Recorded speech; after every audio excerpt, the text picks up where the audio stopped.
Hi. நான் ஒரு previous வீடியோலேயே வந்து சொல்லியிருப்பேன்.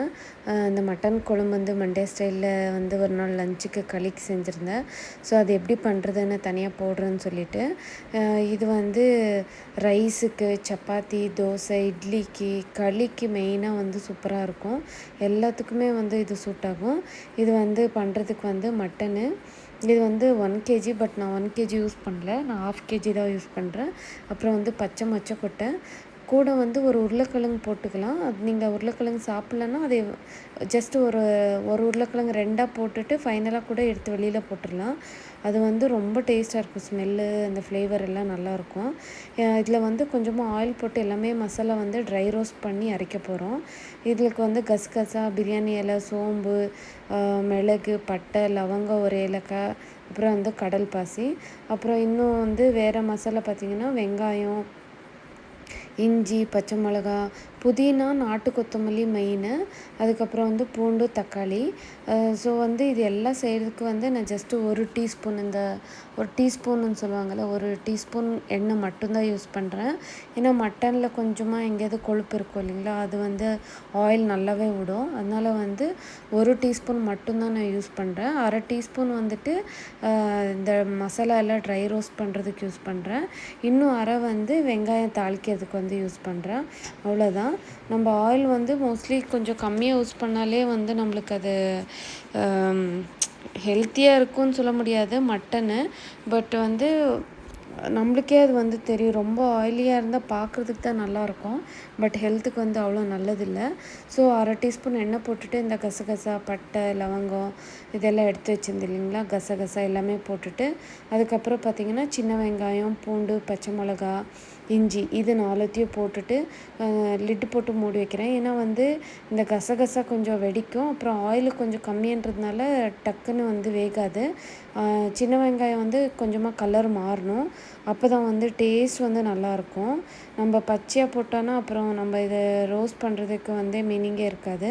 ஸோ இது வந்து கொஞ்சம் ஒரு 2 நிமிஷம் ஆன உடனே வந்து தக்காளி போட்டுக்கலாம். தக்காளி போட்டுட்டு தக்காளி வந்து கொஞ்சம் நல்லா சாஃப்ட் ஆகணும், பச்சையாக இருக்கக்கூடாது.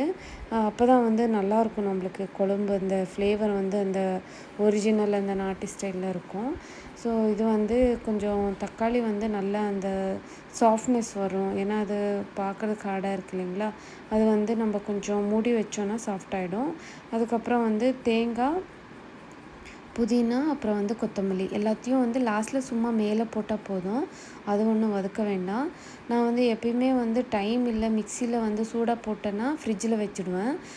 ஃப்ரிட்ஜில் வந்து வச்சுட்டு ஃப்ரீசரில் இடம் இருந்தால் வைப்பேன். இன்கேஸ் பெரிய ஜார்னா கீழே வச்சுடுவேன். அதுக்கப்புறம் எப்பயுமே வெங்காயம் வந்து இப்போ ஆயில் கம்மியாக யூஸ் பண்ணுறதுனால இந்த துருவி இந்த காய் துருவுறது, சீவுறது இருக்கு இல்லைங்களா, அந்த இதிலே வந்து சீவிடுவேன். ஏன்னா வந்து இது எண்ணெய் கம்மியாக யூஸ் பண்ணுறதுனால திக்காக இருந்தால் டக்குன்னு ஆகாது. இது வந்து ரொம்ப யூஸ்ஃபுல்லாக இருக்குது எனக்கு. அதுக்கப்புறம் பார்த்திங்கன்னா எண்ணெய் வச்சுட்டு ஜஸ்ட் அந்த பாதி நம்ம ஆயில் டீஸ்பூனில் வச்சுருந்தோம் இல்லையா, அந்த ஆயில் மட்டும்தான் இதுக்கு யூஸ் பண்ணுறேன். அடிஷ்னலாக எந்த ஆயிலுமே யூஸ் பண்ணல. ஸோ இது வந்து மட்டனுன்றதுனால நம்மளுக்கு தெரியும் இல்லையா, ஆல்ரெடி அதுலேயே வந்து கொஞ்சம் ஃபேட் இருக்கும். ஸோ இதில் வந்துட்டு நான் ஜஸ்ட்டு ஒரு 2 பிரியாணி இலையும் கொஞ்சமாக கருவேப்பிலை போட்டுக்கிறேன். இது வந்து டக்குன்னு இதாகிடும். ஸோ நம்ம கூட வந்துட்டு நம்ம சீவி வச்சுருந்தோம் இல்லையா வெங்காயம் நீட்டாக அதை வந்து போட்டுக்கலாம். நான் வந்து இது கூட எண்ணெய் கம்மியாக இருக்கிறதுனால கொஞ்சம் உப்பு இது கூட போட்டுக்கிறேன். ஏன்னா வந்து டக்குன்னு இல்லைன்னா பாத்திரம் வந்து அடி பிடிச்சிடும். எண்ணெயும் கம்மியாக இருக்குது. அதுக்கப்புறம் உப்பு போட்டோன்னா ஓரளவுக்கு டக்குன்னு சீக்கிரமாக அது அடி பிடிக்காமல் கொஞ்சம் சீக்கிரமாக வெந்துடும். மட்டன் வந்து நான் இது இப்போவே இந்த ஸ்டேஜில் போட்டுடுறேன். ரொம்ப போன் எல்லாம் இல்லை, நல்ல மட்டனாக இருந்தது. இது வந்து தெரிஞ்சவங்க வாங்கி கொடுத்தாங்கன்னு சொன்னேன் இல்லைங்களா, அவங்க வந்து கொஞ்சம் பார்த்து வாங்கி கொடுத்துருந்தாங்க. ஸோ இதில் வந்துட்டு கொஞ்சமாக நான் வந்து மசாலா ஆட் பண்ணுறேன். சாம்பார் தூள் 1 டீஸ்பூனும். சாம்பார் தூள்னால் அது வந்து சாம்பாருக்கு போடுற தூள் இல்லை, அது வந்து இந்த மாதிரி நான்வெஜ்ஜுக்கெல்லாம் போடுற மாதிரி ஒரு மசாலா இருக்குது, அரைச்சி வச்சுருக்கேன். அதை வந்து ஒரு 2 டீஸ்பூன் போட்டுட்டு கொஞ்சமாக தண்ணி போட்டுட்டு இது வந்து வேகிறதுக்கு விடலாம். இது வேகும் போதே வந்து நம்ம இப்போ வந்து மிக்ஸி வந்து நான் ஃப்ரிட்ஜில் வச்சுருந்தேன் கொஞ்ச நேரம். அதுக்கப்புறம் அதை எடுத்துகிட்டு வந்து கிரைண்ட் பண்ணிவிட்டு அந்த மட்டனில் வந்து இதை போட்டுக்கலாம். நம்ம தண்ணி அதிகமாக வேணும்னா நீங்கள் தண்ணி கொஞ்சம் சேர்த்துக்குங்க. ஏன்னா நான் கொஞ்சம் தண்ணி ஊற்றிக்கிறேன். ஏன்னா மசாலா நிறைய இருக்குது. நான் வந்து நைட்டுக்கும் இது யூஸ் பண்ணிப்பேன். அதனால் வந்து கொஞ்சமாக தண்ணி சேர்த்துக்கிறேன். தண்ணி சேர்த்துட்டு உப்பு எல்லாம் அளவு பார்த்துக்குங்க. இந்த டைமில் பார்த்துட்டு ஒரு 7, 8 விசில். மட்டன் ரொம்ப ஹார்டுனா நீங்கள் 10 விசில் கூட விட்டுக்கலாம். ஸோ வந்து நான் ஒரு 8 விசில் அப்படி விட்டேன். ஏன்னா ரொம்ப ஹார்டாக எல்லாம் இருக்கல மட்டனு. அதுக்கப்புறம் பார்த்திங்கன்னா நான் கூடவே வந்து லஞ்சுக்கு வேறு கூட சமைச்சிட்ருந்தேன். ஸோ அது வீடியோவில் அதையும் கேப்சராக இருக்குது.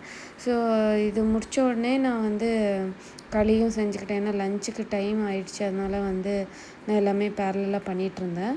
ஸோ ஒரு விசில் எல்லாம் அந்த ஆவியில் போனதுக்கப்புறம் எடுத்தோன்னா அது வந்து சூப்பராக அந்த ஸ்மெல்லே வந்து நல்லாயிருக்கும். ஏன்னா புதினா, கொத்தமல்லி எல்லாம் வதக்கி அரைச்சிருக்கோம் இல்லைங்களா, அந்த ஃப்ளேவர் வந்து சூப்பராக இருக்கும்.